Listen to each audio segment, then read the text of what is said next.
Business Foundations for Mums with me, Kate Butcher, is the podcast to listen to if you are a mum who is ready to launch your business, not sure where to start, or wanting to turn that sideline into something more serious.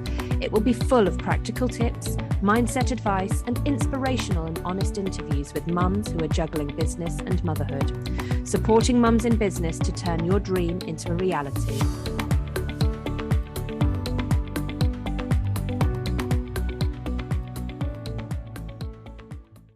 Hello and welcome to another episode of Business Foundations for Mums. Today, I wanted to talk about the best way to get started. And it's a really simple one, but I will talk around it a little bit more. The best way, in my opinion, to get started is to just do it, to take the first step, to jump in, to stop procrastinating, and just do it. We allow fears, we allow worries, we allow all those what ifs, all those worries and those things that could happen to hold us back. And if we wait for the right time, then we'll never get started because there will never be a right time. And a lot of people say the same things about having children. We wait and we wait and we wait for the right time. And the right time will never come. There will always be something that will hold us back. And actually, it's not that thing, whatever it is. It's not the fact that we don't have enough money or we don't feel like we're quite ready for it or there's too many other things going on in life. That's not what's holding us back. Effectively, those are the excuses that we're using because what is holding us back is the fears that are getting in our way.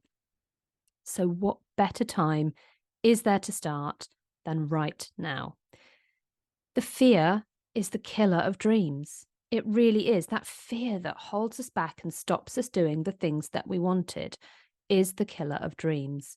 And it's so important that to make our dreams happen, it takes time, it takes work, it takes resilience.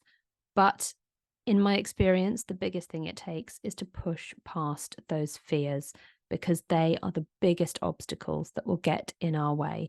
And that's not just when you start a business, that continues during the time that you have a business. The fear will always be trying to stop you, trying to get in your way, trying to hold you back. And the biggest indicator of success, as far as I have seen in so many businesses around me, is those people who are willing to push through their fears and make it work regardless. Don't get me wrong, it's not going to be easy. There will be failures, there will be disappointments, there will be mistakes, there will be hard times.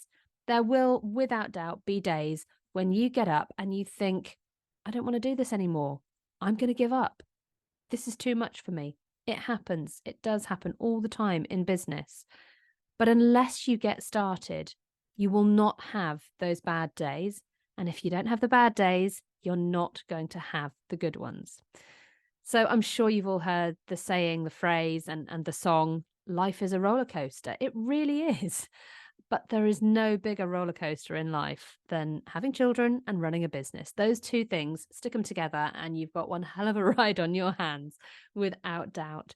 But to climb those highs and to get that feeling of exhilaration from a roller coaster, you have to be able to stick it out through the lows.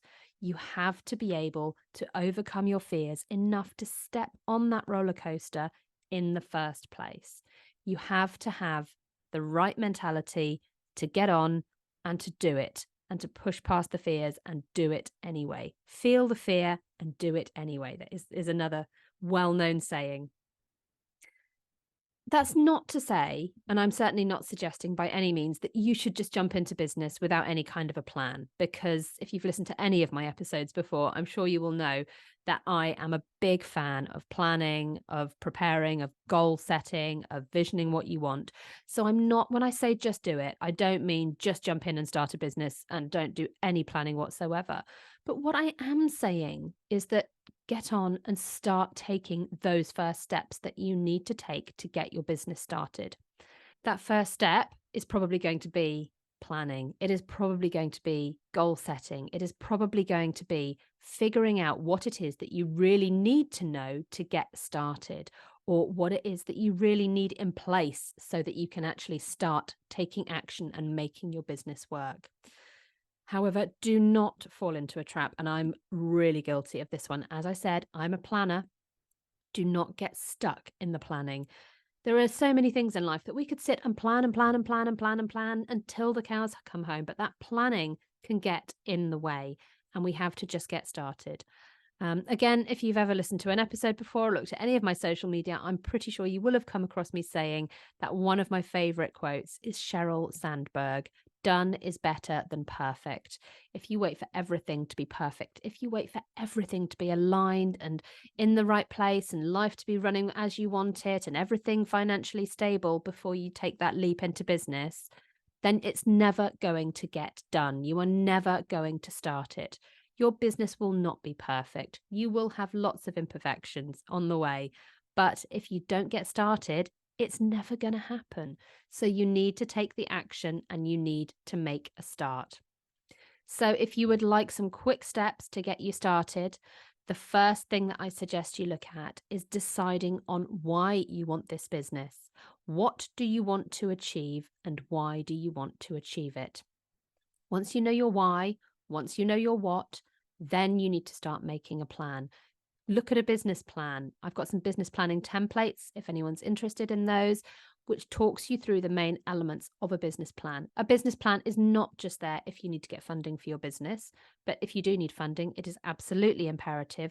A business plan is a working document that helps you plan ahead what you need to do, how you're going to do it, what you need to improve upon, what strengths you already bring to your business, how you're going to market your business, all of those elements.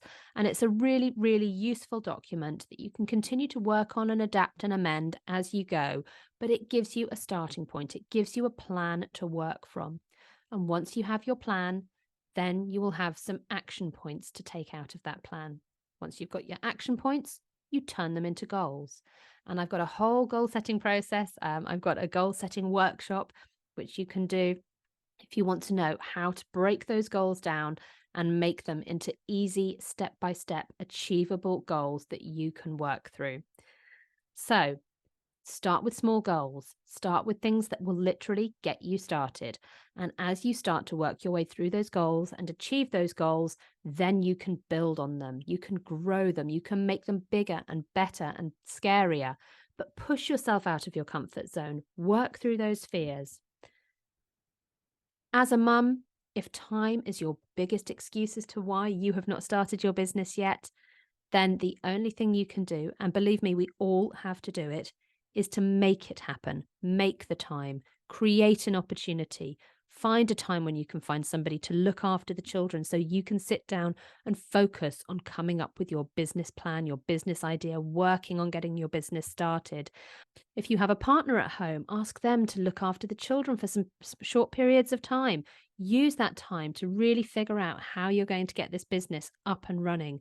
Figure out how you're going to get started, how you're going to move your business on to the next level. And if you can't find the time anywhere, then do what I do. Get up a bit earlier. Get up before the children are awake. Use that time in the morning most efficiently. It's the best time of the day when you do your best thinking. Take advantage of it. Just set your alarm a little bit earlier and just have these little pockets of time built into your day when you can really work on making your business work for you, getting started, getting going. I hope that's been helpful. If you have any questions or you'd like to get in contact with me, please by all means do. I look forward to hearing from you and hearing how you got started on your business. Thank you for joining us here at Business Foundations for Mums. You can find all of our episodes, show notes and blog posts at businessfoundationsformums.co.uk, and you can follow us on Instagram or Facebook.